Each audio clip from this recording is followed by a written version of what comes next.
Welcome to Advocacy Exchange Injury and Tagline. Hello and welcome to Advocacy Exchange, Navigating Texas Injury Law. Today I'm joined by Larry Littleton. Larry is senior counsel and founder of Littleton Law Firm. He's been fighting for injured Texans since 1976 and has recovered millions on behalf of his clients. My name is Kevin Rosenquist, and today we're starting with what the timeline of a case really looks like and what clients should expect at each step. Larry, welcome. How you doing? How's the world treating you? The world's treating me great. How's it treating you? It's always good. I'm on the right side of the law, okay? Yeah. So, as I said in the intro, you've been handling personal injury cases in Texas for over 4 decades. What drew you to this work in the first place, and what's kept you here all these years? Well, as a child, when I was growing up, I saw the corporations and insurance companies taking advantage of my parents. We were in the middle class and blue-collar worker. Later on, as I started practicing, trying to find a foothold at what I would be interested in, we had an individual come to the office, and he was being, I would call it, in Texas terms, railroaded, because he had a medical condition that the law didn't seem to recognize as a trauma-created circumstance. Well, it was something that required a lot of medical knowledge. It requires a lot of research. And I put something together, took a hearing, and we won. Because of the fact that the other side was misconstruing, coming up with a different meaning of his medical condition than what it really was. As a result, I like the idea of representing the underdog. I like the idea of being able to show the other side that they're wrong and whether their first interpretation or first impression of my client is incorrect. So I liked it, and I stuck with it. Just kept going.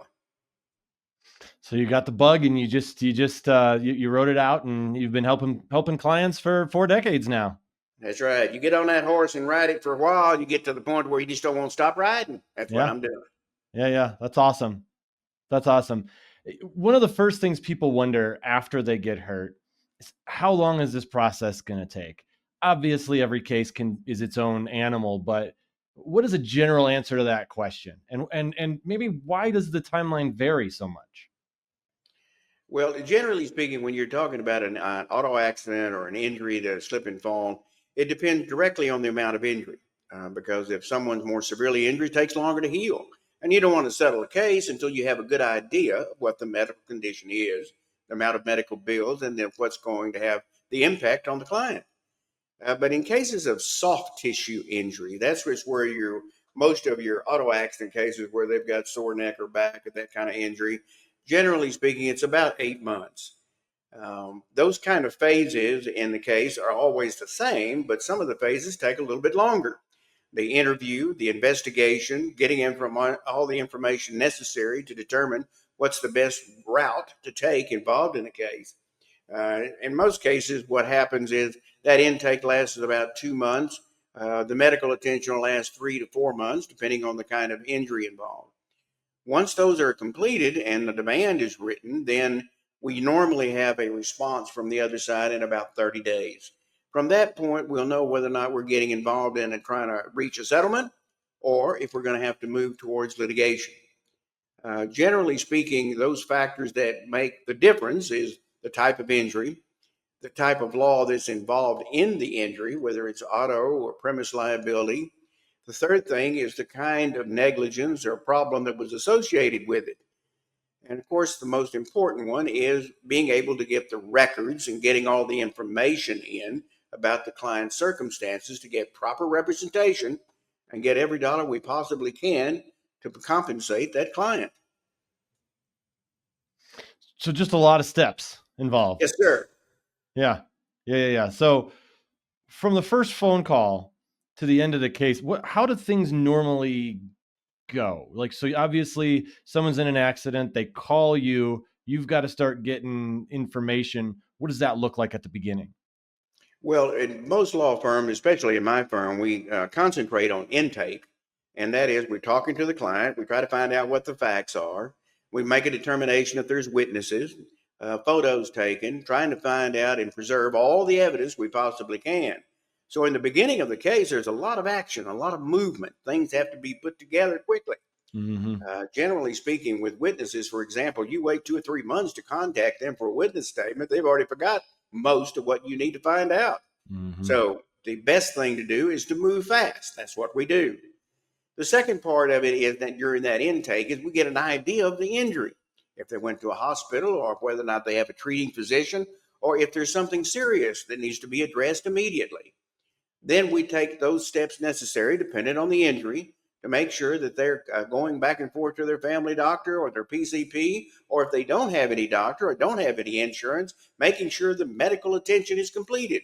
That's all part of it. Because if you don't do it right, if you don't do it their way, they won't pay attention to your case, resulting in the necessity of litigation, which we try to avoid if possible, because in litigation, it takes a much longer period of time. Most of the litigation cases will take a year and a half, and I have had cases in my past that it lasted almost 10 years. So these things can get complicated.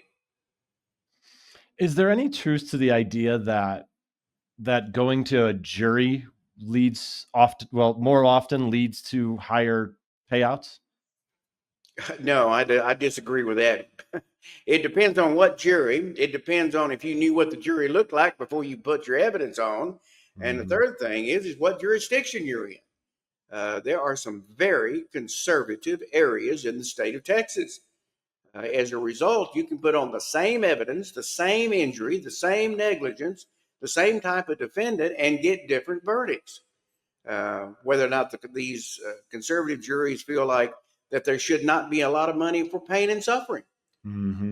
There are some jurors who believe that pain and suffering should not be allocated at all. So you run into a lot of different problems with jurors. The best way to look at it is when you get in front of a jury, you got 12 members of your the neighborhood, the city, or the area where you live. They're your neighbors. There's 12 of them, and you have to convince them everything that you went through. So you're putting your hand, everything about this case, in their hands. People you don't know. So generally speaking, if you control the evidence, if you control the arguments, and you know what the other side is saying, and you know pretty much what the market is going to bear, you can get the case settled for the money that would be required for compensation without going through a long drawn-out litigation, without going through the expenses of litigation, and ending up with a net dollar that could be much less than had you done the homework prior to the litigation. So it's not something that we avoid. It's something that we need to be recognized that that's a large expense at the end. We want to do the best we can to increase the net recovery of the client. That's the whole part of the case. That's what we want to do. That's what we're here to do. As roughly, what percentage of cases would you say actually go to a jury? Probably less than 1%. Oh, wow. It's that low. Okay. Oh, yeah. Okay. There's several factors that go into it. The jurisdiction you're in Harris County, for example, that's where my main office is. Harris County has gone through a hurricane. We went through a situation where one of the main buildings was out of action for well over a year and a half. That caused the docket to go back. And then we had COVID that pulled things back. And so you had a situation where a docket could take 2 years for a simple case to be heard. You've got other factors that go into it as well, particularly politics. The closer you get to an election, the more cases get moved because the judges want to make sure they look good on their credentials. Oh, I wasn't supposed to say that. Oh, my goodness. Oh. So as far as the settlement process, I know there's a mediation process, right? So can you kind of walk us through that next phase? So you've got all your evidence and you're ready to start negotiating. What does that look like? Well, generally speaking, the demand and negotiations has already begun before mediation. Not always, but most of the time. The mediation is an informal procedure in which a person who is dedicated to mediation, who's been trained, has got a lot of experience in the kind of subject matter you're dealing with, and that person stands in between the two parties. The mediation is normally a half a day. You go over all the facts and injuries, the information necessary to prove the case, just like you would on an opening statement. You present it to the mediator. The mediator asks questions, pros and cons, and goes back and talks to the other side doing the same thing. The idea being that there is a settlement can be reached that is in the middle. It's not something that the plaintiff or the client is happy with, but it's obvious more than what the insurance company wanted to pay for to begin with. Mhm. So again, it is a negotiated settlement. Everything said, everything done in a mediation is not evidence. It cannot be referred to. It cannot be brought up in a court of law. So it is a method of being able to avoid a lot of litigation that is sometimes clogging up the courts for different reasons. But the most important thing is that the quicker you get the case settled, the more likely the client is satisfied. And once you get that satisfaction, then the case gets moved. When you get to a situation that you can't reach satisfaction with the client, he's not satisfied at all, then we go to litigation. And we ask 12 members of his neighborhood to, hey, look, we need your help. This is not going down like we should. He's not being compensated. We need your help. And just to be clear, the mediator is just there to facilitate. They don't make any ruling, correct? No, they don't make any rulings. Now, they'll make comments. If they think that I'm not being realistic, they'll tell me. Oh, really? Okay. Oh Yeah. yeah, they're very honest. After practicing this long, they all know me. So that could be plus and minus. But anyway, the point is, when you're dealing with a mediator, I pretty well know what he's going to be going for and what he thinks is important. And then the mediation goes back and forth trying to reach an agreement. Now, sometimes there is a procedure that can be used called a mediator's proposal. The mediator's proposal is usually when the mediator agrees with the position of the plaintiff, thinks it's fairly reasonable, and thinks that the other side the insurance company or the defendant did not come to the mediation with enough money, or they didn't have enough authority, or they've got a question, or something's going wrong on the other side. So they will give a mediator's proposal. And in that proposal, he says simply, look, I will settle. I think this case is worth X. If you agree to it within 10 days, then it gets settled. So both parties have to agree to it. If they agree to it, it's just like a mediator's proposal, a mediator's settlement, and a final judgment. It's over. Okay. What are some of the reasons that cases can slow down? What causes delays the most in your experience? Well, usually it's two things. One of them is primarily the injury itself. Most of my Sure. clients have a bad habit of wanting to discontinue medical and get the case over with. And we've got findings, testing, and results indicating that there is a severe injury. He still has symptoms. The problems are still continuing. He can't return to work, and the medical is not at its final stage. In that situation, it should be delayed because that's in the best interest of the client.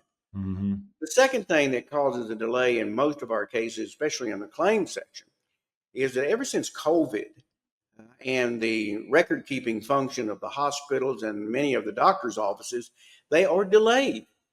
We have cases that are being held up simply because we can't get the medical records. Sometimes we have to go into litigation and try to get the records in a litigated manner, and that doesn't solve the problem either. Right. They don't get any faster than we can. So getting medical records, the condition of the client are the two main factors that cause the delay in getting to the point to where you can settle the case. You mentioned that people just want it over with. It's understandable. Do you want to put it in your rearview mirror? I mean, I think we can all relate to that. But how do you kind of help clients stay realistic, stay positive when they have that frustration or are itching to just get through it as fast as possible?